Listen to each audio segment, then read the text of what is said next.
Hey guys, di video kali ini kita kembali akan nge-review film-film terbaru yang akhirnya dirilis lewat platform digital. Kali ini giliran film terbaru Disney yang paling dinanti, tentu saja film Mulan yang akan kita review. Film Mulan batal tayang di bioskop setelah gala premier mereka. Dunia akhirnya memutuskan melakukan PSBB dan berdampak dengan ditutupnya seluruh bioskop di dunia.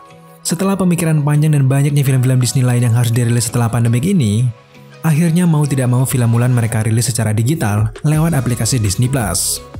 Untuk menyaksikan film Mulan, kalian harus membayar lagi sebesar $30 agar bisa menyaksikan film ini. Nah kebetulan, Daliskan sudah menonton filmnya. So buat kalian semua yang penasaran bagaimana sih keseruan filmnya, apakah film ini layak untuk ditonton? Yuk simak videonya sampai selesai. Tapi sebelum itu, buat kalian yang belum subscribe channel ini, jangan lupa dukung kita dengan cara subscribe agar kalian tidak ketinggalan informasi menarik tentang film-film favorit kalian semua. Buat yang belum tahu, film Mulan ini diadaptasi dari film animasinya yang sudah sangat terkenal sejak tahun 1998. Cerita animasinya itu diangkat dari cerita legenda rakyat Cina tentang sosok Mulan sang prajurit perempuan terhebat yang menyelamatkan kerajaannya. Nah, film Mulan 2020 ini juga mengambil latar cerita yang sama. Mengkisahkan cerita seorang perempuan bernama Hua Mulan yang memiliki kemampuan bela diri serta memiliki chi yang kuat seperti ayahnya. Tapi sayangnya, di zaman-zaman itu, yang diperbolehkan untuk mengembangkan chi hanyalah kaum lelaki saja. Sedangkan Mulan, ia adalah seorang perempuan. Akhirnya keluarga ini memilih untuk menjadikan Mulan hanya sebagai perempuan desa biasa yang menunggu dijodohkan dengan pria dari keluarga lain. Tapi namanya jiwa kesatria, meskipun Mulan ini perempuan, ia selalu berlatih dan tidak pernah menyerah karena ia seorang wanita. Sampailah di suatu momen, kerajaan diserang oleh bangsa Hun dan membuat tentara Cina ini keteteran. Akhirnya keluarlah perintah dari kekaisaran kalau setiap keluarga harus merelakan satu laki-laki untuk membantu bertarung melawan bangsa Hun. Keluarga Hua Mulan yang tidak memiliki anak laki-laki akhirnya memaksa sang ayah yang sudah pincang itu untuk ikut dalam barisan prajurit membantu kekaisaran. Hua Mulan sangat kasihan dengan kondisi sang ayahnya itu. Akhirnya, ia memilih menggantikan posisi sang ayah dengan mencuri pedang, kuda, serta baju perang sang ayah, kemudian pergi secara diam-diam menyusul para prajurit lainnya. Mengetahui bahwa Mulan ini menggantikan posisinya, sang ayah tidak bisa apa-apa dan hanya bisa berdoa agar Mulan ini selamat dari perperangan. Dari pertengahan film, kalian akan melihat bagaimana Mulan ini mengikuti pelatihan-pelatihan prajurit dengan menyamar sebagai seorang laki-laki. Nah, di pelatihan inilah, Mulan akhirnya mendapatkan banyak sekali pelajaran sekaligus melatih chi-nya untuk lebih kuat lagi. Hingga filmnya berakhir, kalian akan menyaksikan momen-momen keren Mulan yang sangat tidak terduga.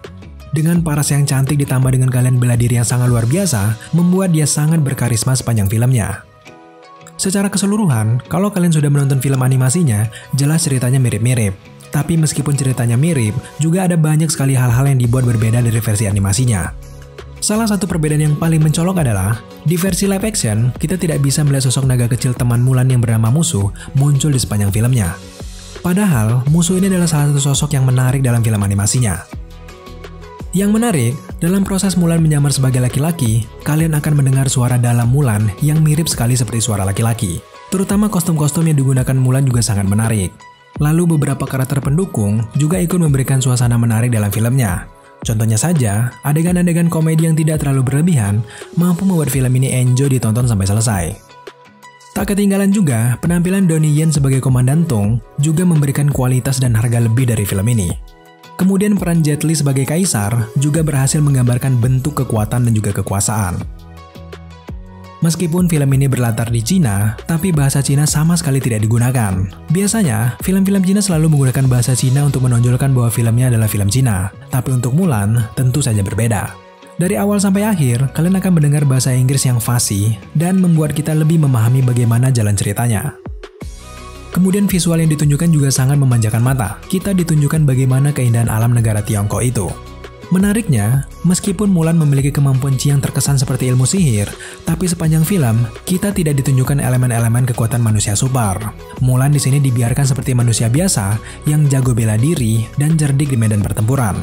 Hal itu menjadi menarik karena di sini kita bisa melihat perkelahian alami yang lebih menantang ketimbang harus menggunakan kekuatan super seperti kekuatan penyihir yang menjadi villain dalam film ini. Film Mulan sangat cocok untuk ditonton oleh keluarga di rumah masing-masing. Meskipun banyak adegan-adegan perkelahian, pembunuhan, tapi dari awal sampai akhir, kita sama sekali tidak melihat cipratan darah dalam film ini. Ya wajar, karena Disney juga menargetkan penonton anak-anak untuk film Mulan ini. Sang sutradara Niki Caro membuat kemajuan yang signifikan dalam film Mulan ini guys. Tapi sayang karena pandemik, film Mulan ini harus dirilis secara digital. Sebenarnya kalau boleh jujur, kalau melihat visual yang disajikan dalam film ini, film Mulan lebih layak ditonton di bioskop. Pada akhirnya, Mulan memang bukanlah film terbaik Disney, tapi film ini merupakan salah satu adaptasi terbaik yang pernah dibuat oleh Disney. Kalian boleh setuju boleh tidak? Di akhir review, Daleskin memberikan skor 80 dari 100 untuk film Mulan. So buat kalian yang belum nonton, silakan kalian tonton di aplikasi Disney Plus. Atau mungkin kalian punya pilihan lain, silakan. Daleskin sama sekali tidak melarang, tapi yang lebih disarankan jelas menggunakan jasa layanan streaming original. Oke guys, terima kasih kalian sudah menyaksikan video ini sampai akhir.